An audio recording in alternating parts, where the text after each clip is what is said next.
आज हमें किन 4-5 मुद्दों पर फोकस करना चाहिए जिससे देश को आगे ले जाने में। और नेता बन के बढ़िया बढ़िया सुविधाएं तो मिलती हैं, सबको लालच होता है। ऐसा कोई नेता एक बता दो जिसे सुविधाएं ना ली है। जन्मदिन पे गिफ्ट के त्योहार जो लगे रहते हैं, तो काम करने काम तो कोई भी लॉ अगर टूट रहा है तो उसको रोकने में पब्लिक की भागीदारी और प्रशासन की भागीदारी, इसमें बहुत बड़ा गैप है। कानून सख्त होना चाहिए, कानून का पालन कराने वाले सख्त होने चाहिए। जनता की भागीदारी तो हो ही जाएगी, जनता तो दुखी पड़ी है। मतलब इनकम सोर्सेज जहाँ कम है वहां पर क्राइम ज्यादा है। व्यवहार खराब हो गया, कोई अध्यापक अपनी बेइज्जती नहीं कराना चाहता कि बच्चे बदतमीज हैं, उन्हें सही है। और बच्चे भी जो हैं वो भी 80-80, 90-90 की संख्या में क्लासों में बैठे हैं, कुछ समझ नहीं आता, ऐसे ऐसे किसी तरह से पास होने में लगे हुए हैं। तो बड़े होके कहाँ उन्हें रोजगार मिलेगा।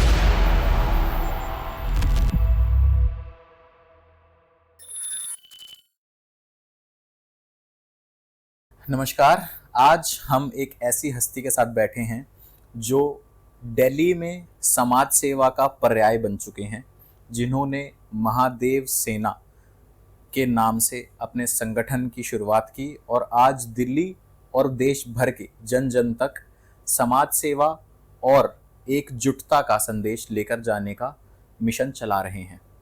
Hair we are with Pankaj Nanda ji. नमस्कार सर, कैसे हैं? बहुत बढ़िया। महादेव सेना और समाज सेवा से पहले पंकज नंदा जी एक कैसे इंसान है? इंसान है क्योंकि आजकल इंसानों की कमी है, तो गुरुदेव हमारे स्पिरिचुअल लाइट, उनके आशीर्वाद से इंसान बने। क्योंकि ये जितनी दुनिया में आप देखेंगे, कहने को सब कहेंगे हम इंसान हैं, लेकिन उन इंसानों वाली हरकतें मिलेंगी नहीं। जैसे कहा गया कि भगवान मिल जाएंगे आपको यहीं कहीं, भगवान मिल जाएंगे आपको यहीं कहीं, पर इंसान मिलेंगे कहीं कहीं। तो हम बड़े शुक्रगुजार हैं कि हमें ऐसे आध्यात्मिक गुरु मिले कि उन्होंने हमें इंसान बनाया। और वो इंसान बनने के बाद हमने भी सोचा कि देश धर्म के लिए कुछ करना चाहिए, तो ऐसी इंसानियत लोगों के अंदर भी पैदा की जाए। तो what's the thought behind Mahadev Sena and how you entered this field of social awareness, social activism? Mahadev Sena एक सनातन धर्म को और राष्ट्र हित को समर्पित सेना है, जो देश के लिए, हिंदुस्तान के लिए, भारत माता के लिए 24 घंटे, 7 दिन, 12 महीने सेवा में, भक्ति में आगे ले जाने को सनातन धर्म को तैयार रहती है। भारत माता का सम्मान बढ़ाने के लिए ये सेना तैयार है। इसके संरक्षक स्वयं भगवान महादेव हैं, क्योंकि महादेव से बड़ा हमें कोई दिखा नहीं, तो इसीलिए महादेव की सेना है। तो उन्हीं को संरक्षण के निवेदन किया गया कि महादेव संरक्षण की गद्दी पर आप ही विराजमान।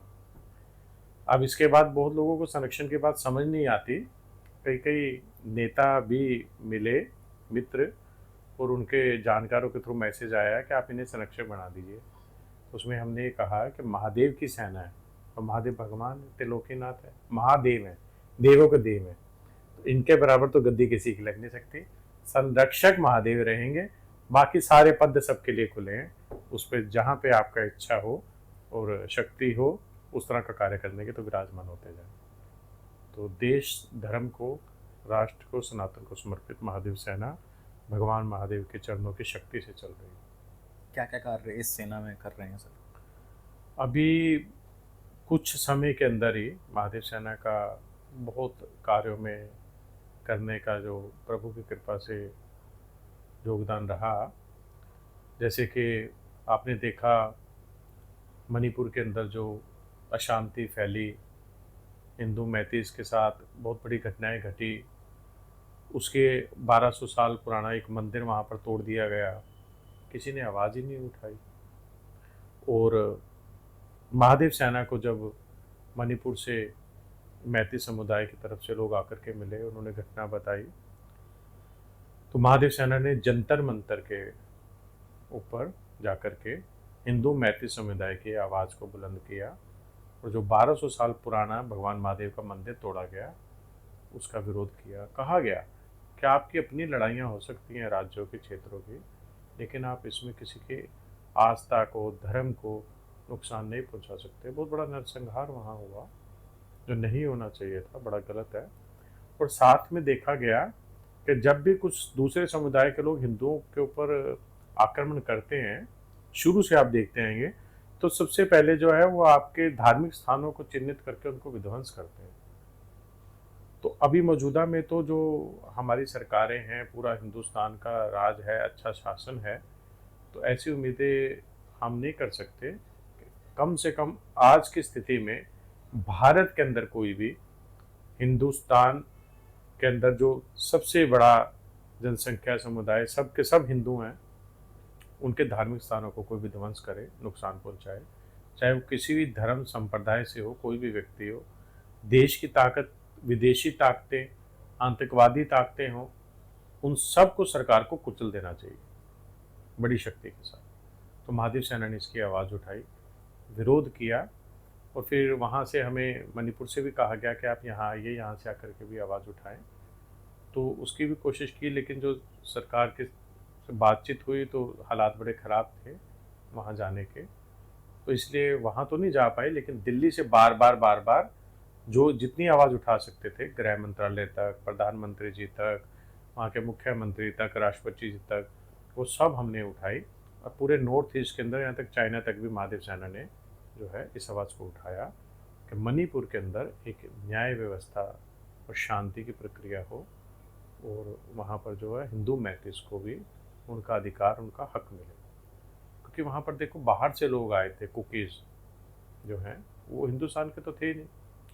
आने के बाद उनको 90% का क्षेत्र दे दिया गया, और 10% में हिंदू मैथिस वहाँ पर रह गए, 10% के अंदर। और 10% भी आप उनसे छीन लोगे और फिर उम्मीद करेंगे कि हम आवाज़ भी ना उठाएं।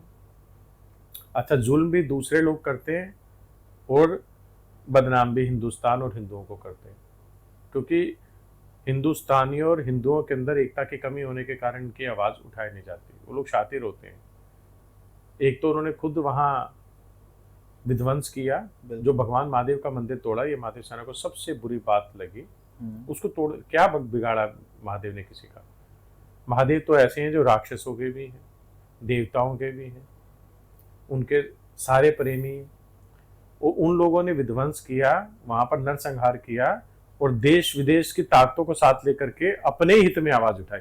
तो पहली महादेव सेना ऐसा संगठन था जिसने उनका विरोध किया, और जो नरसंहार की ताकतें थी, आतंकवादियों की ताकतें थी, देश विरोधी ताकतें थी, उनके लिए महादेव सेना ने निडरता से आवाज को बुलंद किया और कड़ा विरोध प्रदर्शन किया, धरना किया, बहुत बड़ा। जी, तो महादेव सेना पर आते हैं। महादेव सेना का आपने विचार बताया, किस विचार के साथ ये संगठन चल रहा है, क्या लीडरशिप है, महादेव का संरक्षक है, इसमें क्या रोल है, उनको आवाज़ को, हिंदुओं की आवाज़ को बुलंद करने के लिए जो भी हम कार्य कर रहे हैं, इसमें यूथ की क्या पार्टिसिपेशन है? देखिए, यूथ जैसे हमारे शरीर के अंदर रीढ़ की हड्डी है, पूरे शरीर को एक मजबूती का जो है, रीढ़ की हड्डी को कहा जाता है, तो यूथ हमारे हिंदुस्तान का, हमारे देश की रीढ़ की हड्डी है। अब यूथ इतनी बड़ी शक्ति है कि वो सच्चाई के रास्ते पे चलती है और किसी अन्याय के खिलाफ आवाज़ उठाती है। तो सरकारें किसी भी तरह की हों, किसी भी सरकार का हम समर्थन या विरोध इस कार्यक्रम में नहीं कर रहे हैं, एक आम तौर पे बात रख रहे हैं कि कोई भी सरकार हो, कहीं भी अत्याचार हो रहा, अन्याय हो रहा हो, तो यूथ एक ऐसी ताकत है, उसको सही दिशा में ला सकती है अपनी आवाज़ से। यूथ के अंदर इतनी ताकत है। तो यूथ रीढ़ की हड्डी है हिंदुस्तान की। अभी इजराइल के अंदर जब आतंकवादी हमला हुआ हमास के द्वारा, 7 अक्टूबर को हुआ था, और उसको देख करके दिल दहल गया। तो हमारे संगठन के अंदर यूथ विंग और जो युवा थे, उन सब ने कहा कि हमें इसका कड़ा विरोध करना चाहिए। तो दिल्ली के अंदर ही पूरी महादेव सेना ने यूथ विंग के साथ मिलकर के 10 जगह विरोध प्रदर्शन किया। और बहुत जगह, क्योंकि आप देखते हैं जब किसी काम को आप करते हैं तो एकदम से आपको परमिशन नहीं मिलती। वो यूथ की हिम्मत थी हमने दिल्ली पुलिस कमिश्नर को मेल डाली, इंटीमेशन आया लेकिन परमिशन नहीं आई। परमिशन तो देते ही नहीं है, तो आप आवाज़ कहाँ उठाएंगे? आप इंतजार तो करेंगे नहीं कि सरकार, दिल्ली पुलिस आपको परमिशन दे। यदि परमिशन के चक्कर में रह गए तो आप तो कुछ काम ही नहीं कर पाएंगे। तो यूथ ने हमें कहा कि नहीं सर, परमिशन आए ना आए, हमें तो इस आतंकवाद का विरोध प्रदर्शन करना ही करना है, हिंदुस्तान से आवाज़ उठानी है। इसराइल के ऊपर बहुत ही गलत ये अत्याचार हुआ और बहुत दरिंदगी भरा काम हुआ। मासूम बच्चों को मारा गया, महिलाओं को उठा के ले गए, क्या क्या हुआ आपने हमने सबने देखा। तो 2 से 3 दिन के अंदर ही तैयारी करके दिल्ली में 10 जगह विरोध प्रदर्शन किया और यूथ की हिम्मत थी। तो यूथ एक ऐसी ताकत है जो आवाज़ को बुलंद करना चाहे तो उसको कोई पीछे नहीं हटा सकता। कई जगह धारा 144 लगी हुई थी, यहाँ तक कि इजराइल एम्बेसी के पास तो बिल्कुल जाना ही मना था। हाइफा चौक और जंतर मंतर पे भी परमिशन नहीं दे रहे थे करने की, लेकिन फिर भी ये यूथ की ताकत थी जो वो मिल करके 10 जगह इसका हमने विरोध किया, प्रदर्शन किया। तो इजराइल ने भी जब वहाँ तक ये बात पहुँची एम्बेसी तक, तो महादेव सेना को एक प्रशंसा पत्र उन्होंने भेजा। किस तरीके के चैलेंजेस इस काम में आते हैं जनरली, जैसे आप काम कर रहे हैं? पहली बात तो कितना टाइम हो गया है ये करते हुए, कितने साल हो गए हैं, और किस तरीके के चैलेंजेस इस तरीके के कामों में आते हैं? क्योंकि India is a democratic nation, यहाँ पर सबसे बड़ी जो वैल्यू है वो आवाज़ की है। यहाँ पर आपके वोट की, आपकी ओपिनियंस की और आपकी सोच को सही तरीके से रखने की, जनता के सामने रखने की हक हमें हमारा कॉन्स्टिट्यूशन देता है। सबसे बड़ी जो ताकत और सबसे बड़ी जो वैल्यू है वो यहाँ आवाज़ की है। लेकिन आवाज़ उठाने में आज आप क्या फील करते हैं कि क्या चैलेंजेस आते हैं? देखिए, आपको पता है कि बहुत बड़ा देश है, बहुत बड़ी जनसंख्या है, सबकी विचारधारा अलग है। 140 करोड़ लोग हैं तो 140 करोड़ दिमाग काम करते हैं। अब कुछ काम मुझे अच्छा लगता है, कुछ आपको अच्छा लगता है, कुछ किसी को लगता है, दूसरे को नहीं लगता है। तो हम कोई भी आवाज़ उठाते हैं तो वो हम अपने सनातन धर्म को, अपने हिंदुस्तान को, भारत माता को, इसके खिलाफ अगर कुछ देशद्रोह, अत्याचार, अन्याय या मानवता के ऊपर कोई भी किसी भी समुदाय का हो, धर्म का हो, उसके साथ गलत हो रहा है तो महादेव सेना उसकी आवाज़ को उठाती है। अब उसमें क्या है कि जो तो लाइक माइंडेड होते हैं वो तो इसको पसंद करते हैं, लेकिन समर्थन में वो लोग आवाज़ नहीं उठा पाते हैं। और जो लोग इसके खिलाफ होते हैं, जिनके बात पसंद नहीं आती, वो लोग बड़ी जल्दी आवाज़ उठा देते हैं।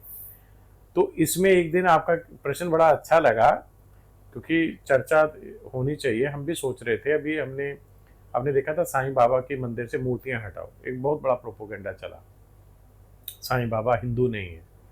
तो इसके ऊपर मेरे पास मीडिया से कुछ लोग आए, मित्र, उन्होंने जानकारी मांगी। तो मैंने कहा भाई ये तो बहुत बड़ा एक भ्रम फैलाया जा रहा है, क्योंकि साईं बाबा के कम से कम 20 करोड़ से ऊपर के भक्त होंगे पूरे विश्व के अंदर, ज़्यादा विश्व, और वो सब सनातनी धर्म के। ये कुछ विदेशी ताकतें बैठे बैठे जो हिंदुस्तान की ताकत को सहन नहीं कर पाती, तो वो सोचते हैं इसमें कैसे बंटवारा किया जाए, कैसे डिवाइड किया जाए, रूल किया जाए, इनकी ताकत को कम करें। तो इन्होंने इस बार साईं बाबा को चुन लिया। तो क्या कर रहे हैं कि जब आपसे साईं बाबा का विरोध करा रहे हैं तो वो सनातन को तोड़ के खंड करके एक ताकत को अलग कर रहे हैं। क्योंकि जब आप साईं बाबा का विरोध करोगे तो जिनके 20-25 करोड़ भक्त हैं, उनका दिल दुखेगा, टूटेगा। तो वो सनातन धर्म को या हिंदुस्तान को या किसी भी तरह से अपने से पराया मानने लगेंगे। वो नहीं मानेंगे तो जो सनातन को कट्टर मानने वाले हैं वो साईं बाबा को और इनके भक्तों को अपने से अलग मानने लगेंगे। तो हमने कहा कि आप कभी शिरडी गए हैं? बोले जी नहीं। मैंने कहा आप शिरडी जाइए। जैसे ही आप जाएंगे तो पहले आपको गणेश जी वहां विराजमान है, हनुमान जी रथ के ऊपर विराजमान है, कृष्ण जन्माष्टमी वहां मनाई जाती है, रामायण के दिनों में 9 दिन पाठ होता है, शिवरात्रि वहां मनाई जाती है, दशहरा वहां मनाया जाता है, दीपावली वहां मनाई जाती है। और जो पूजा करने वाले हैं वो सब सनातनी ब्राह्मण हैं, गुरुकुल पद्धति से पढ़े लिखे। शंख वहां बजते हैं, घंटाल बजते हैं, नगाड़े बजते हैं, जोत आरती होती है, अगरबत्ती चलती है। तो ये सब मुसलमानों में किसी समुदाय में होता है क्या? बोले नहीं। मैंने कहा फिर साईं बाबा कहाँ से आपको मुसलमान दिखने लग गए? साईं बाबा के भक्त आपको कहाँ से मुसलमान दिखने लग गए? और यदि कोई मुसलमान आके वहाँ साईं बाबा को मानता भी है तो क्या उसको हम रोक सकते हैं? भगवान तो सबका है। क्योंकि साईं बाबा एक फ़कीर है, एक बाबा है। बाबा नाम भगवान का होता है। और जो भक्त हैं उनके लिए साईं भगवान। हम आप कौन होते हैं उनका विरोध करने वाले भाई? और यदि विरोध करना है तो पहले जाके के वहां की स्थिति को तो देखो। समझो कि विदेशी ताकतें आपको तोड़ने में लगी हैं। भारत इतनी बड़ी ताकत है, शुरू से इसको खंड खंड करने के लिए हजारों साल से लोग लगे हैं, और आज उन्होंने एक और प्रोपोगंडा शुरू किया और आप उसमें फंस गए। लोग हमारे यहाँ क्या है, बिना जांचे परखे हवा की बातों में जल्दी आ जाते हैं और सनातन की ताकत को कमजोर कर देते हैं। और जितने सनातन संगठन हैं, बल्कि हम तो उनसे बार बार ये अपील करते हैं कि सब एक हो जाए। ये कोई बिजनेस व्यापार तो है नहीं जो आपके संगठन में अधिक ट्रांजैक्शन होगी, आपकी आईटेर ज्यादा आएगी, आपको ज्यादा प्रोडक्ट, आप भी सेवा में, हम भी सेवा में। तो जब सब सेवा में हैं और सबका मोटिव है सनातन धर्म और देश की रक्षा, भारत माता की सेवा, तो सबकी विचारधारा एक होनी चाहिए। जो लोग हमको खंड खंड करने के लिए प्रोपोगंडा फैलाएं, हम सबको एक साथ आकर के उनको अलग करना चाहिए। लेकिन जैसा आपने पूछा कि कैसे चैलेंजेस का सामना करना पड़ता है, तो लोग विरोध में जल्दी आ जाते हैं, और जब हम कोई अच्छी बात देश हित की करते हैं जिससे वो सहमत हैं, उसके समर्थन में नहीं आते, ना कमेंट करेंगे, ना लाइक करेंगे, ना शेयर करेंगे। लेकिन आपने कोई भी ऐसी बात कर दी जो देश के लिए अच्छी है लेकिन उनको अच्छी नहीं लग रही क्योंकि वो भटक गए हैं, किसी के बहकावे में आ गए, तो उसका विरोध जल्दी करेंगे, तो विरोधी ज्यादा आते हैं, समर्थक कम आते हैं। तो समर्थक भी आने चाहिए, तभी हमारा भी हौसला बढ़ेगा ना, ताकत भी बढ़ेगी। तो ये हम अपील करना चाहेंगे आपके माध्यम से लोगों को कि महादेव सेना और जितने संगठन अच्छा देश का काम कर रहे हैं, तो पब्लिक भी जागे, आए और समर्थन करे। नहीं आ सकते, व्यस्त हैं, तो कम से कम लाइक शेयर तो कर सकते हैं, आवाज को पहुंचा तो सकते हैं इतने बड़े प्लेटफॉर्म डिजिटल माध्यम से। आप भी तो समय निकाल के आए हैं ऐसा। जी, तो एक इसमें एस्पेक्ट ये भी निकलता है जो बार बार लोग जिसको ब्लेम करते हैं, जिसको कहते हैं पॉलिटिकल एस्पेक्ट के इंटरनल कंपटीशन। सभी जगह आप देखेंगे, आप मीडिया आउटलेट्स में देखेंगे, आप सोशल मीडिया पर देखेंगे, लोग कहते हैं कि जी ये हमारा विरोधी है, ऐसे ऐसी बातें कर रहा है। तो ये कितना बड़ा एक एस्पेक्ट है या इस चीज़ में कितनी सच्चाई है कि इंटरनल पॉलिटिक्स या इंटरनल कंपटीशन इस चीज़ को आवाज़ उठाने को, या जो हमारा एक गोल एज अ होल होना चाहिए, एज अ नेशन एक गोल होना चाहिए, एज अ समुदाय एक गोल होना चाहिए, वो इंटरनल कंपटीशन या इंटरनल पॉलिटिक्स का उसमें कितना रोल रहता है उसको पीछे खींचने में? देखिए, पॉलिटिक्स जो है, जो पॉलिटिशियंस हैं, वो तो सत्ता पाने के लिए ही सीटों पे आए हैं, ठीक है। उनमें कितना सेवा भाव है ये तो हम आपको तब बता सकते हैं कि जब हमारे अंदर कोई ऐसी पावर हो कि हम उनको स्कैन कर लें। लेकिन जहाँ तक हमने तजुर्बा किया, तो जो भी हो, चाहे किसी पार्टी का हो, अगर वो सत्ता में आ गया तो उसकी सत्ता बनी रहनी चाहिए। उसके लिए अगर आप कोई ऐसी आवाज़ उठाते हैं कि किसी की भी सरकार है और उसकी सरकार में कोई गलत काम हो गया, संगठन तो आवाज़ उठाएगा, तो उनको लगेगा ये हमारा विरोध कर रहे हैं, जबकि ऐसा नहीं है। संगठन किसी सरकार का विरोध नहीं करता। संगठन देश के अंदर, सनातन धर्म के अंदर मान सम्मान और तरक्की चाहता है। सनातन की तरक्की चाहता है, सनातन का सम्मान चाहता है बरकरार रहे, और भारत माता की जय जयकार हो, हमारा तिरंगा ध्वज ऊंचा लहराए। लेकिन कई बार जो घटनाएं घट जाती हैं, किसी राज्य में अलग सरकार है, केंद्र में अलग सरकार है, तो हम उस राज्य में भी आवाज़ उठाते हैं, केंद्र में अगर कुछ गलत दिखाई दिया तो उसके खिलाफ भी आवाज़ उठाते हैं। तो सरकारें सोच सकती हैं इस बात को कि मेरा विरोध कर रहे हैं, लेकिन वो हमारा विरोध नहीं होता। हमें यही नहीं पता होता, सरकार से कोई लेना देना नहीं, हम चाहते हैं जनता का भला हो, हमारे देश का भला हो। लेकिन यह पॉलिटिशियन सपोर्ट नहीं करते संगठन को, ये क्लियर हम आपको बताना चाहेंगे। जो आप राजनीतिक लोगों का भाषण या भाषा सुनते हैं टीवी के ऊपर, वो सिर्फ वोट पाने तक की सीमित होती है, कुर्सी तक की सीमित होती है। वो साधु नहीं होते जो उन्होंने कह दिया वो वचन निभाएंगे, तपस्या नहीं है। वो पिछले जन्मों की तपस्या होती है जिससे राजयोग मिल जाता है। अब राज मिल गया तो अब राज कायम रहना चाहिए। अगली बार क्या होगा क्या नहीं होगा इस बारे में कोई विचार नहीं होता। अब की सत्ता कायम रहनी चाहिए, चाहे उसके लिए किसी संगठन को दबाना पड़े, पब्लिक को दबाना पड़े, कुछ करना पड़े। निडर होकर काम नहीं करते पॉलिटिशियन, सिर्फ अपनी सीट बचाने के लिए काम करते हैं। सॉल्यूशन क्या है? सॉल्यूशन तो देखिए, राजनीतिक पावर सबसे बड़ा सॉल्यूशन है। जैसे हमारे प्रधानमंत्री, हम उन्हें बड़ा पसंद करते हैं, हमारे गृह मंत्री, उन्हें भी हम बड़ा पसंद करते हैं, योगी आदित्यनाथ जी, वो भी हमारे बड़े फेवरेट लीडर हैं। और कुछ अन्य पार्टियों में भी कुछ अच्छे अच्छे नेता जिन्हें हम बड़ा पसंद करते हैं। तो हम तो ये चाहेंगे कि मान लीजिए सत्तारूढ़ पार्टी में जो अच्छे देशभक्त लोग हैं और विपक्ष में भी जो अच्छे देशभक्त लोग हैं, वो चाहे सत्ता में नहीं है, तो सबको मिला करके देश हित में काम होना चाहिए, ये सोल्यूशन है। और बिना किसी से डरे, एक बार सरकार बन जाती है तो 5 साल तो हमें मिल गए ना, पूर्ण बहुमत से मिल गई, समर्थन से मिल गई। आप अगले 5 साल की मत सोचो, इस 5 साल में आप वो कर दिखाओ कि अगले 5 साल आपको वोट ना मांगना पड़े, वोट के लिए झूठे लालच ना आपको देने पड़े। सोल्यूशन पॉलिटिशियंस के पास ही है, मेरे आपके पास नहीं है, अफसरों के पास भी नहीं है, क्योंकि अफसरों के बॉस कौन है? पॉलिटिशियंस है। बहुत सारे ईमानदार अफसर हमारे हर डिपार्टमेंट में मिलेंगे और बहुत सारे हमारे अच्छे पॉलिटिशियंस भी आपको हर पार्टियों में मिलेंगे। लेकिन अगर पॉलिटिशियंस ना किसी से दबे ना, जो पावर में बैठे हैं, तो वो अफसरों को भी वैसी पावर दे सकते हैं और अफसर भी जनता का भला कर सकते हैं। तो पॉलिटिशियन से अफसर, अफसर से जनता और फिर पूरे देश का भला हो जाए। यहाँ 3 क्वेश्चन आते हैं, हम सबको एक एक करके लेके चलेंगे। पहला क्वेश्चन जो मेरे मन में आया कि आप जिन 3 नेताओं के आपने नाम लिए, हमारे प्रधानमंत्री जी, माननीय प्रधानमंत्री नरेंद्र मोदी जी, दूसरे हमारे गृह मंत्री जी और हमारे योगी आदित्यनाथ जी, इनमें ऐसे क्या क्वालिटीज़ हैं जो आपके ये फेवरेट हैं?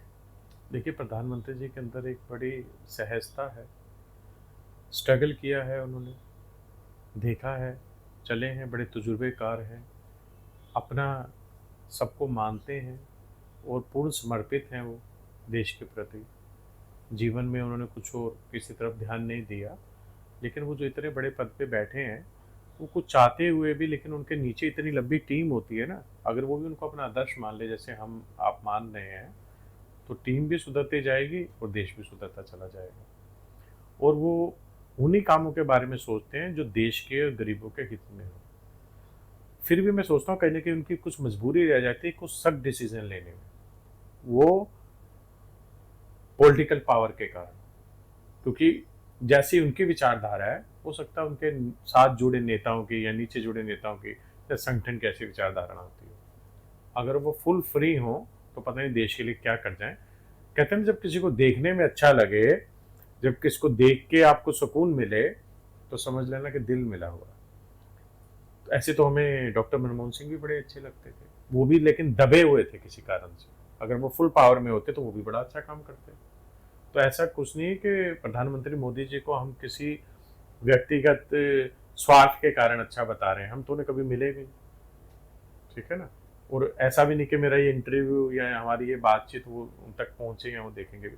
एक दिल की बात है, दिल को अच्छे लगते हैं कि हाँ ये व्यक्ति अच्छा है, देश धर्म समाज को जानता है, धर्म के लिए भी कुछ करते हैं, देश के लिए भी कुछ करते हैं, गरीबों के लिए भी सोचते हैं, दिल में कहीं ना कहीं उनके दर्द है, उनसे कुछ संस्कार भी मिलते हैं, विरासत, भारतीय विरासत को भी संभाले हुए हैं जो पीछे छूट गई थी। तो एक अच्छे होने का कारण है, तो इसलिए वो हमें अच्छे लगते हैं। जी, दूसरा जो मेरा सवाल था, जैसे आपने पहले बताया कि पॉलिटिशियंस हों चाहे ऑफिसर्स हों, वो किसी ना किसी कारणवश, चाहे वो कोई एक्सटर्नल प्रेशर हो, इंटरनल प्रेशर हो या संगठन को बनाए रखने का प्रेशर हो, उसके कारण कुछ ऐसे फैसले लेने पड़ते हैं जो उनके भी ईमान को गवारा नहीं होते। तो आप उनके बारे में कुछ अगर और शेयर करना चाहें, जो आपका परसेप्शन है या पर्सपेक्टिव है उस चीज़ को लेकर। देखिए, बड़े बड़े ईमानदार अफसर हैं, बड़े बड़े ईमानदार पॉलिटिशियंस हैं, वो जब यूपीएससी क्लियर करते हैं या कोई अपना एग्ज़ाम क्लियर करते हैं, तो उनके मन के अंदर एक क्रांति होती है, हम एक बदलाव लाएंगे, देश के लिए कुछ करेंगे जी। लेकिन फिर बाद में उन्हें पता चलता है कि एक हाथ से उन्हें पावर दी गई तो दूसरे हाथ से छीन ली गई, उस समय उनकी आत्मा दुखती है। तो जो कोई बड़ा करीबी उनका होता होगा, माता पिता भाई बहन दोस्त, उससे बात करते उनका दिल रोता होगा, आंखें रोती होंगी कि हम तो देश के लिए कुछ करने के लिए आए थे, लेकिन यहाँ तो सिस्टम ही गड़बड़ है। तो कोई लाखों में एक आधा ऐसा भी होता होगा, रिजाइन दे के चला जाता होगा कि चलो मैं बिजनेस कर दूँ, विदेश चला जाऊँ, क्योंकि जिस जज्बे के साथ वो भर्ती हुआ, देश सेवा में आया, वो जज्बा ही छीन लिया गया, तो फिर उसकी आत्मा, शरीर ऐसा हो जाता है बिना आत्मा के, बॉडी हो जाती है, ठीक है ना। अभी हम लोग तो कोई व्यक्ति हैं, लेकिन जैसे डेथ होती है, हमारी आत्मा निकल जाती है, तो फिर बॉडी का कोई काम नहीं पाता। इसी तरह से जब कोई अफसर बना, कोई पॉलिटिशियन बना, उस पावर पे पहुंचा कि मैं इस देश के लिए, पब्लिक के लिए, जनता के लिए कुछ करूंगा, और जब उससे एक हाथ से पावर दी, दूसरे से छीनने वाला हाथ ज़्यादा बड़ा होता है, तगड़ा होता है, तो उसकी जो आत्मा ही निकल जाती है, तो डेड रोता भी है। फिर वो भगवान से भी पूछता होगा कि प्रभु, मैं तो कुछ अच्छा करने के लिए बना था, मुझे क्या पता था कि इतनी गड़बड़ है।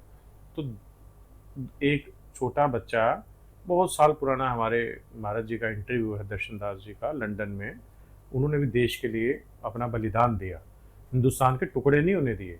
आप कभी सर्च करना महाराज दर्शन दास जी का, 17 साल की उम्र में उन्होंने, जो वो स्पिरिचुअल गुरु हैं और देशभक्ति उनके अंदर भरी हुई, उन्होंने कहा कि देश से प्रेम करना ही परमात्मा की दूसरी भक्ति है।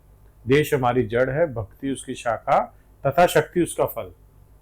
फिर उन्होंने ये भी कहा कि दर्शन, उनका नाम है, दर्शन के दिल में दिल हिंदुस्तान का, जहां पैर टिका नहीं किसी भी शैतान का, ऐसा देना अपने सिर नु कटा हिंदुस्तान दिखाते। और उन्होंने वो कर भी दिखाया, हिंदुस्तान के लिए उन्होंने अपना बलिदान दिया, हिंदुस्तान के टुकड़े नहीं होने दिए। उस समय अलगाववादी ताकतें हिंदुस्तान को टुकड़े टुकड़े करना चाहती थी। इसी प्रकार से जो बच्चे कुछ बनते हैं या अफसर बनते हैं, देश के लिए कुछ करने के लिए बनते हैं, उनसे जब वो पावर अधिकार छीन लिया जाता है, तो भगवान से भी कहते होंगे कि ईश्वर देख, हम तो क्या करना चाहते थे, हमें क्या पता। तो महाराज से किसी बच्चे ने पूछा कि दुनिया में जुल्म है, तो गुरुदेव ने उसको कहा कि बेटा तू शरारत मत किया कर, तेरी माता जी तुझे नहीं पीटेंगे तो तेरे पे जुल्म नहीं होगा। तो किसी और ने कहा, महाराज जी आपने इस बच्चे को टाल दिया, क्या दुनिया में जुल्म नहीं है? उन्होंने कहा ये 8 साल का बच्चा है, इसने दुनिया नहीं देखी, इसको वही जुल्म लगता है जो इसकी माता इसको पीटती है, शरारत करता है। तो उसने कहा नहीं महाराज, इसके अलावा बताओ कि दुनिया में जुल्म है। उन्होंने कहा इतना जुल्म है कि जो मुझे भी नहीं पता, तुझे भी नहीं पता। उनकी ये आवाज हमारे कानों में आज भी गूंजती है। आप कई तरह के पिक्चरें देखो, अभी एक भक्षक पिक्चर बनी है मोमन्नरपुर पे, बिहार के ऊपर, 2017 में, जो वहाँ छोटी छोटी बच्चों के साथ रेप होता था, उन्हें बेच दिया जाता था, सिगरेट से जला दिया जाता था। एक पत्रकार इतनी मेहनत कर रही थी, चैनल छोटा था, उसकी जान को भी खतरा था, और उसकी मदद करने के लिए भी कोई आगे नहीं आया। वहाँ एक IPS अफसर दिखाई पिक्चर में, वो दोनों चाहते हुए भी प्रशासन की ताकत इतनी थी कि वो उन लोगों को न्याय नहीं दिला पा रहे। तो जुल्म नहीं है क्या? अभी आप देखते हो कि कहीं कहीं लड़कियों के साथ लव जिहाद हो जाता है। अब किसी लड़की ने किसी से प्यार किया तो उसने कुछ गलत तो नहीं किया, लेकिन प्यार करने वाले ने अपना नाम बदल के उसके साथ जो बाद में उसको गंदी घटना की और उसका धर्म परिवर्तन किया या उससे शादी कर ली, उसको काट डाला, जला डाला, उसको बेच डाला, तो इस जुर्म नहीं है क्या? तो इनसे कौन मुकाबला करेगा? प्रशासन की ताकत या अफसरों की ताकत? शासन या प्रशासन? अब प्रशासन शासन से ताकत छीन ले, शासन प्रशासन से, तो फिर उन लोगों को न्याय कहाँ से मिलेगा? तो हमारा ये कहना है कि बड़े बच्चे, बड़े यूथ, बहुत नौजवान इस उम्मीद से देश सेवा की ऐसी सीटों में भर्ती होते हैं, तो उनका साथ देना चाहिए। कुछ ऐसा सिस्टम हो हमारे संविधान में भी और हमारे कानूनों में भी कि जो अफसर, जो नेता अच्छा करना चाहे ना, उनके पावर ना छीनी जाए, उनके पर ना काटे जाए। पर ही काट दिए तो उड़ेंगे कैसे? मेरा दर्द है, हो सकता है मेरे पास वैसे शब्द ना हो, लेकिन जो इस भावना से ऐसे लाइक माइंडेड होंगे वो समझ जाएंगे इस बात को कि मैं क्या कहना चाहता हूँ। तीसरा मेरा सवाल था, जैसे आपने थोड़ी देर पहले कहा कि चाहे ओपोजिशन के लीडर हो चाहे सरकार के लीडर हो, उनको एकजुट एक ऐसे प्लेटफॉर्म पर आकर, या ऑफिशियली बेशक ना भी आए, लेकिन हर एक पॉलिटिशियन को अपनी कैपेसिटी में उस तरफ काम करने की आज दरकार है जहां पर एक्चुअल में नीड है, रादर देन अपने लोगों को खुश करने की या अपने वोट बैंक को खुश करने की। तो इसमें आप इस सिचुएशन को कैसे देखते हैं कि पॉलिटिशियंस, चाहे वो सरकार के हो चाहे ओपोजिशन के हो, किस तरीके से अपनी जन भागीदारी को बढ़ा सकते हैं? देखिए, भी बड़ा अच्छा एक उदाहरण मिला, सिंदूर ऑपरेशन हुआ, ऑपरेशन सिंदूर हुआ जी। उसमें हमारे प्रधानमंत्री जी ने अलग अलग देशों में डेलीगेशन भेजा। जो हम चाह रहे थे उन्होंने कर दिखाया, एक झलक दिखी। उसमें उन्होंने हर पार्टी से पक्ष विपक्ष से लोगों को लिया और किसी किसी डेलीगेशन में उनको लीड करने का मौका दिया है, और वो सब गए दूसरे देशों में और उन्होंने भारत की ताकत बताई और पाकिस्तान का जो चोर छुपा हुआ उसके अंदर एजेंडा, हाँ, उसको उन्होंने जो पर्दाफाश किया उसका। उस समय सबके अंदर क्या बस रहा था दिल में? हिंदुस्तान। कोई पार्टी का नाम नहीं था, कोई पक्ष विपक्ष नहीं था। तो इससे ताकत हमारे देश की बढ़ी, सबका मनमुटाव खत्म हुआ। ऐसे ही हिंदुस्तान को आगे सिर्फ हिंदुस्तान के लोग और नेता ही ले जा सकते हैं, क्योंकि बाहर की ताकतें तो इसकी जड़ खत्म करना चाहती है, जो कभी भी नहीं खत्म हो सकती, क्योंकि हिंदुस्तान पूरे विश्व की धुरी है। हिंदुस्तान खत्म तो पूरा विश्व ब्लास्ट हो जाएगा, क्योंकि हिंदुस्तान एक ऐसी शक्ति है। तो जो इन्होंने ऑपरेशन सिंदूर के अंदर एक ताकत की झलक दिखाई ना, वैसे ही हमारे हर पार्टी के अलग अलग नेताओं में बड़ा बड़ा टैलेंट है। कोई फाइनेंस में बड़ा अच्छा दिमाग रखता है, कोई रक्षा में रखता है, कोई कानून व्यवस्था में रखता है, कोई संविधान की बड़ी अच्छी समझ रखता है, कोई फंड्स मैनेजमेंट की अच्छी समझ रखता है, कोई कानून व्यवस्था को अच्छा बनाए रखने में। ऐसे सब लोगों को ले और बिना भेदभाव के एक ऐसी टीम का गठन किया जाए जो सिर्फ हिंदुस्तान की तरक्की के लिए, सनातन धर्म की तरक्की के लिए सोचे। अब आप कहेंगे कि उसमें तो कोई अलग धर्म के भी हो सकते हैं, तो सनातन धर्म को कैसे सोचेंगे?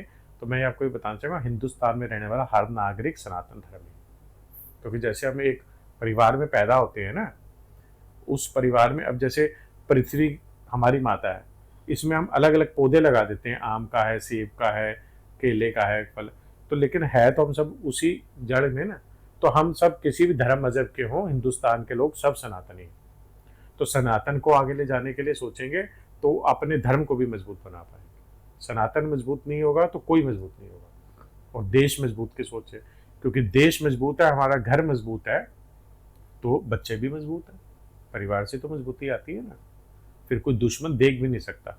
और यदि हमारा देश मजबूत नहीं है तो बाहर बैठे लोगों के लिए तो हम सब हिंदुस्तानी एक ही टारगेट पे हैं, चाहे हम किसी जाति धर्म के हों।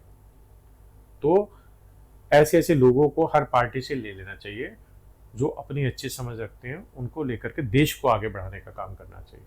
अभी होता क्या है आप देखिए ना, हम इलेक्शन जीत गए, अब इलेक्शन फ्री में तो होते नहीं। इलेक्शन कमीशन एक बजट देता है, इलेक्शन कमीशन को भी पता, सारी दुनिया को पता है, वो एक दिखावा होता है, लेकिन हजारों करोड़ रुपया हर पार्टी लगाती है कि मैं स्टेट जीत जाऊं, मैं देश में जीत जाऊं। हजारों करोड़ रुपया, बंगाल के इलेक्शन हो, पंजाब के हो, दिल्ली के हो, आप कहीं भी सर्वे कर लीजिएगा, गुपचुप वाला सर्वे, उसमें आपको पता लगेगा कि करोड़ों रुपए देके टिकट लाते हैं, करोड़ों रुपया चुनाव में लगाते हैं, करोड़ों रुपया पार्टी को देते हैं, करोड़ों रुपया पार्टी देती है। पैसे का ऐसा खेल होता है, तो कहां सेवा करेंगे वो लोग? इतना हेरफेर, हजारों करोड़ रुपए। और फिर जब आ जाती है सत्ता, तो फिर पहले तो सोचते हैं कि हम अपना पैसा कैसे वसूल करें, और जिसकी नहीं आती सत्ता वो सोचता है मैं इसकी टांग कैसे खींचूं, इसको गिराऊं कैसे कि इस सत्ता पे मुझे आना है। तो देश की तरक्की की कौन सोचता है? गरीब की कौन सोचता है? अभी 2 दिन पहले हमारे नजदीक में हॉस्पिटल है, वहां पर 2 मजदूर बेचारे डेथ हो गए। तो रात को देखा तो बड़ी भीड़ थी पुलिस की, अगले दिन सुबह में पता लगा कि 2 मजदूर मारे गए। तो वहां मजदूरों के परिवार इकट्ठे थे, उनके दोस्त इकट्ठा थे, वो आवाज उठा रहे थे। एक मजदूर की कितनी दिहाड़ी होती है, इतना बड़ा हॉस्पिटल है, उसके सब शासन प्रशासन में सेटिंग है, किस तरह से बात को दबा दिया। वहां कौन सी लेबर मिनिस्ट्री उसकी मदद करेगी, कौन सी यूनियन उसकी मदद करेगी? गरीब की मदद कोई नहीं करता।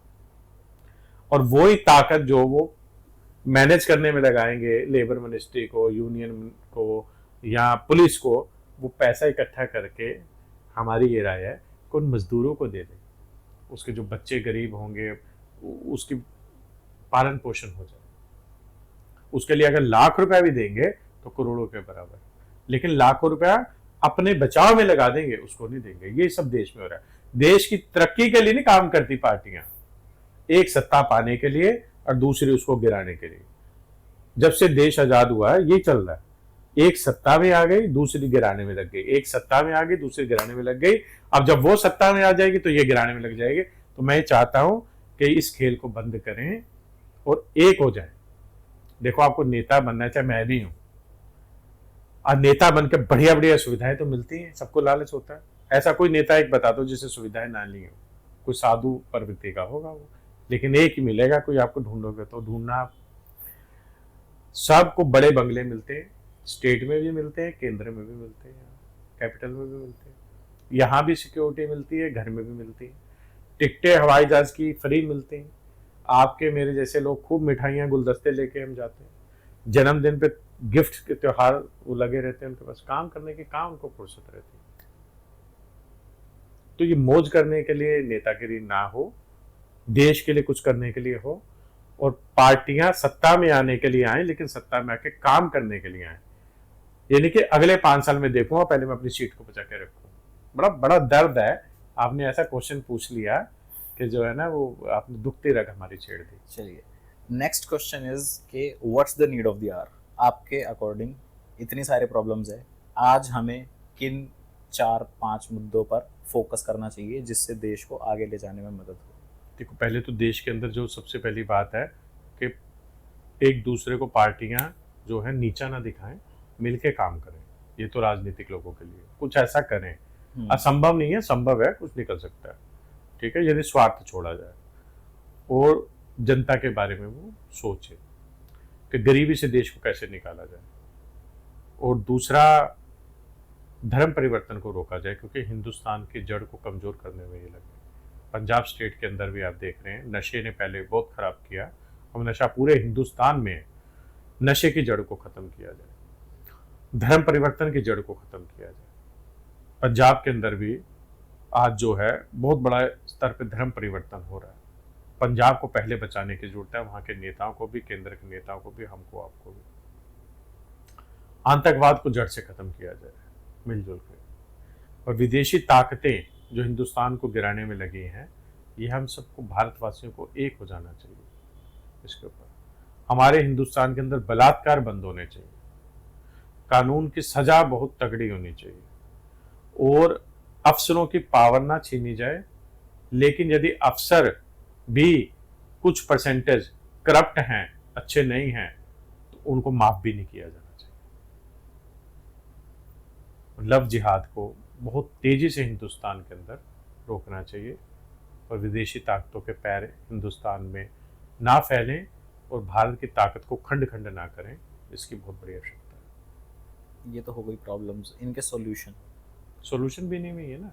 देखो, पावर है, सॉल्यूशन तो वहीं से आएंगे ना, जिसकी कलम चलती है, जो कानून सख्त बना सकता है, जो कानून का सख्त पालन करा सकता है। अब एक कोई रेहड़ी लगाता है, 200-400-500 कमाता है, उससे को पुलिस वाला आता है, 100 रुपये ले जाता है, अरे दर्द नहीं होता क्या? आपकी सैलरी 1-1.5 लाख रुपए है, दया करो उस पर। तो ऐसे पे कार्रवाई कौन करेगा? अफसर करेगा ना उसका। अफसर नहीं करेगा तो गृह मंत्रालय करेगा। एक गार्ड 10,000 तनख्वाह लेके घर चला सकता है, आप 1.5 लाख सैलरी लेके घर नहीं चला सकते हो। चलो ले भी लो, रिश्वत ले रही है, आप कहोगे आप रिश्वत का समर्थन कर रहे हो, हंसी खुशी वालों से ले लो 200-400-500-1000। और जिसके साथ अन्याय हो रहा है, जहां रेप हो गया वहां उसको पूरा न्याय मिलना चाहिए, होना ही नहीं चाहिए पहले तो। यदि हो गया तो ऐसी सजा होनी चाहिए, ऐसा खौफ पैदा होना चाहिए कि उदाहरण होना चाहिए, रूहें कांप जाए, दूसरा व्यक्ति वैसा ना कर पाए।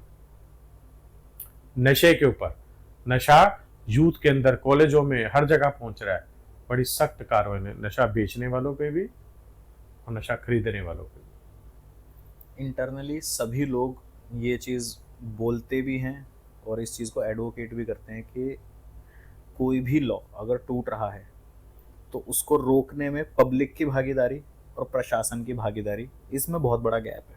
देखो, अब आपको मैं बताता हूँ जी, मैंने हेलमेट नहीं पहना तो पुलिस फटाक से पकड़ती है, आपने सीट बेल्ट नहीं पहनी तो पुलिस फटाक से आपको ढूंढ कर। मोबाइल स्नैच हो गया आपका, आप पूछो, आज दिल्ली में एक इंटरव्यू निकाल दो, 1 साल में दिल्ली में कितने लोगों के फोन स्नैच हुए, चैन स्नैच हुई, अब कितनों के मिले? 1% के भी नहीं मिले होंगे। और दिल्ली में 100% लोग अगर बिना बेल्ट के घूम रहे हैं ना, तो 99% के घर में चालान चला गया होगा, 110 के ही चला गया होगा। वैसे तो 10% के एक्स्ट्रा भी चला जाता है, कैमरे खराब होते हैं। तो सिविल में और ट्रैफिक में इतना अंतर क्यों? सिविल पुलिस इतनी चुस्त क्यों नहीं जितनी ट्रैफिक की चुस्त है? क्योंकि वहां आर्थिक दंड जेब में भी आना है, खजाने में भी जाना है। और यहाँ माथापच्ची लगेगी, उसका फोन गया तो गया, उसी को धमकाएंगे, क्यों फोन लेके घूम रहा था? हाथ में लेके मत घूम, चैन बाहर मत निकाल। अरे हमको जंगल राज में घूम रहे हैं क्या? बल्कि चैन में बाहर डाल के घूमो, ऐसे किसी की हिम्मत ना हो कि छू जाए। ये लड़की कम कपड़े क्यों पहनती है? वो जैसे मर्जी पहने, आपका कानून इतना सख्त होना चाहिए कि कोई उसकी तरफ देखने की हिम्मत ना करे। आजादी नहीं है क्या? लड़के छोटी निक्कर पहन के नहीं घूमते, हम घूमते हैं। लड़की घूमती है तो क्यों किसी की नजर में बुरी हो जाती है? कानून सख्त होना चाहिए, कानून का पालन कराने वाले सख्त होने चाहिए। जनता की भागीदारी तो हो ही जाएगी, जनता तो दुखी पड़ी है। और जनता के अंदर एक कमी है कि जब पड़ोसी के घर में आग लगती है ना, तो वो कहता ठीक है मेरा क्या। उसको ये नहीं पता कि यदि तेरे घर में आग लगेगी तो वो भी पानी डालने के लिए तेरा साथ देगा, तू उसका साथ दे, दोनों इकट्ठे हो जाओ।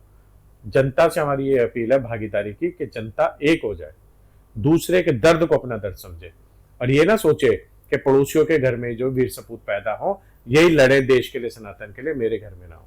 एक अनएम्प्लॉयमेंट एक इस चीज़ का बहुत बड़ा उदाहरण है।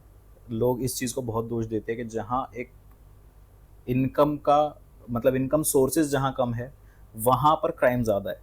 इस चीज़ को लोग पैरेलली लेके चलते हैं कि लोग जहाँ जहाँ बेरोज़गारी ज़्यादा होगी वहाँ क्राइम भी ज़्यादा होगा। तो इसमें क्या भागीदारी की आवश्यकता है? किस तरीके से इस प्रॉब्लम को रोका जा सकता है? बेरोजगार आदमी तब होगा जब बड़ा होगा। उसका पहले अगर हम आए तो उसकी नींव क्या है, जड़ क्या है उसकी? शिक्षा। हिंदुस्तान के अंदर शिक्षा प्रणाली पहले भी सरकारी स्कूलों में बच्चे पढ़े, अब बड़े बड़े अफसर लगे होते ही थे, फिर प्राइवेट स्कूलों का ऐसा सिस्टम आ गया कि हमारी शिक्षा पद्धति तो कुछ तो अंग्रेज खा गए पूरी तरह से। गुरुकुल पद्धति चली गई जिसमें पैसे का ज़्यादा रोल नहीं होता था, गुरु शिष्य का एक बड़ा संबंध होता था, आध्यात्मिक भी और धार्मिक भी और तरक्की का भी। उसको वो कुछ नियम आदर्श सिखाता था। अब वो न गुरु का न शिष्य का संबंध रहा। शिष्य गुरु को मार देता है और गुरु कहता है शिष्य भी भाड़ में जाए, मुझे तो सैलरी यानी मिल जाएगा। सरकारी स्कूलों के अंदर जो बच्चे पढ़ते हैं, शिक्षा में सुधार आना चाहिए, दिखावे में नहीं आना चाहिए, वास्तविकता में आना चाहिए। और वो सुधार कब अच्छा माना जाएगा? जबकि आप ये नहीं कहोगे कि मेरा बच्चा इसी नामी ग्रामी बड़े स्कूल में दाखिल हो। बड़ा अमीर व्यक्ति, बड़ा अफसर व्यक्ति, आईएएस व्यक्ति, मंत्री व्यक्ति भी कहेगा मेरा बच्चा किसी भी सरकारी स्कूल में दाखिल हो जाए, तब आपको अंतर समझ आएगा। इसका मतलब शिक्षा की स्थिति सही हो गई। शिक्षा की स्थिति सही नहीं है। गरीब के बच्चे मजबूरी में सरकारी स्कूलों में जा रहे हैं, प्राइवेट फीस नहीं दे पा रहे, और सरकारी स्कूलों के मास्टरों को मोटी मोटी तनख्वाह मिल रही है, तो लेकिन उनके ऊपर कंट्रोल नहीं है। एक क्लास में 80-80 बच्चे हैं, 70-70 बच्चे हैं, वो भी ध्यान नहीं देते। शिक्षकों का भी अच्छा प्रशिक्षण होना चाहिए। बहुत अच्छे शिक्षक हैं, मैं उंगली नहीं उठा रहा उन पे, लेकिन सिस्टम बड़ा खराब है। वो बच्चे जब वहाँ से नहीं संभल पाते तो बड़े आकर के वो बेरोजगारी की तरफ जाते हैं। सबको सरकारी नौकरियां तो मिलती नहीं, सबके पास पैसा है नहीं बिजनेस स्टैंड करने के लिए, सब विदेश जा सकते नहीं। तो मैंने उन्हीं लोगों को टारगेट किया, सरकारी स्कूल को उठा करके। पहले सरकारी स्कूल के बच्चे जब इतना व्यवसाय नहीं था ना शिक्षा के अंदर, सरकारी स्कूलों में पढ़ते थे तो बन जाते थे, टीचर भी ध्यान देते थे, बच्चे भी देते थे, सरकार का नहीं मुझे पता क्या करती नहीं। लेकिन अब तो पूरा सिस्टम ही गड़बड़ है। ना बच्चे पढ़ना चाहते हैं, ना पेरेंट्स उनकी जिम्मेदारी लेना चाहते हैं, ना शिक्षक पढ़ाना चाहते हैं। व्यवहार खराब हो गया। कोई अध्यापक अपनी बेइज्जती नहीं कराना चाहता कि बच्चे बदतमीज हैं, उन्हें सही भी, और बच्चे भी जो हैं वो भी 80-80, 90-90 की संख्या में क्लासों में बैठे हैं, कुछ समझ नहीं आता, ऐसे ऐसे किसी तरह से पास होने में लगे हुए हैं। तो बड़े होकर कहाँ उन्हें रोजगार मिलेगा? वहीं दूसरी तरफ लाखों रुपया डोनेशन दे करके, हजारों रुपया महीने की फीस दे करके प्राइवेट स्कूल में पढ़ रहे हैं, तो वो बच्चे फिर प्लेसमेंट ले जाते हैं, और सरकारी स्कूलों की प्लेसमेंट बहुत कम हो पाती है। वो फिर बच्चे जो बेरोजगार रह जाते हैं तो डिप्रेशन में जाते हैं, कुछ गलत सलत तो करते ही है ना। तो पहले आप शिक्षा को सुधार करो। शिक्षा एक फिल्म याद आ रही है, इरफान खान की एक फिल्म है जिसमें वो इसी जद्दोजहद में लगता है कि दिल्ली के टॉप स्कूल में उनकी बेटी का एडमिशन कैसे हो। हाँ, शायद वो मैंने भी देखी। और एट लास्ट जब उनको ये रियलाइज होता है तो वो अपनी बेटी का एक ऐसे स्कूल में एडमिशन कराते हैं जहाँ पर उस बस्ती में जहाँ पर वो गरीब बनकर रह रहे होते हैं उस एडमिशन के लिए, वहाँ के बच्चे जा रहे होते हैं, तो उसमें सुधार करते हैं। पिक्चरें हमें बहुत शिक्षा देती है। मैं तो कहता हूँ लोगों को पिक्चर ही देखनी चाहिए। डिप्लोमेट देखो, देशभक्ति आएगी। केसरी देखो, केसरी 2 देखो। अभी हमने जो कल भक्षक देखी, जो रियल इंसिडेंट्स पे बनी होती है। अभी तो उनकी मजबूरी होती होगी, सेंसर बोर्ड के कारण बहुत काट देते हैं, तब भी रोंगटे खड़े हो जाते हैं, सीखने को मिलता है हमें। वो डायरेक्टर, प्रोड्यूसर, राइटर बड़े धन्य है भाई, हम तो उनको सैल्यूट करते हैं, इतनी सच्चाई ढूंढ के लाते हैं और दिखाते हैं। क्योंकि हमें भी बैठे बिठाए, हम भी ऐसी जगह नहीं जा सकते जो चीज़ें वो ढूंढ के ले आते हैं, तो वो बिल्कुल सही है। वो यहाँ पहले शिक्षा का स्तर ऐसा सुधारा जाए हिंदुस्तान के अंदर, बेरोजगारी का स्तर अपने आप सुधर जाएगा। शिक्षा को व्यवसाय से अलग किया जाए। इस समय शिक्षा आप नहीं कह सकते, आप ये कमर्शियल इंडस्ट्री है। स्कूल हो, कॉलेज हो, ये वो शिक्षा नहीं रही आज से 30-40 साल पुरानी। ये गुरुकुल पद्धति की शिक्षा नहीं रही। कोई एक दूसरे का सम्मान नहीं रहा, कोई वो मजबूती नहीं रही, कोई पढ़ाई नहीं रही। थोड़ा इंटरनेशनल लेवल पर आते हैं।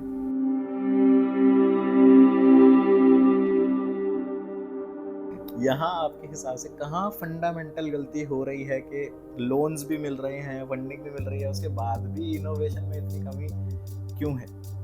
तो वो खजाना तो उस कमरे से नियम कानूनों के हिसाब से निकल जाएगा कागजों में। आधा मेरे घर पहुंच गया और आधा मेरे जानकारों के घर, तो कौन सा स्टार्टअप चलेगा? तो वो चीज़ें कैसे सिखाई जाए लोगों को कि करप्शन के अलावा या अप्रोच के अलावा भी कुछ सारे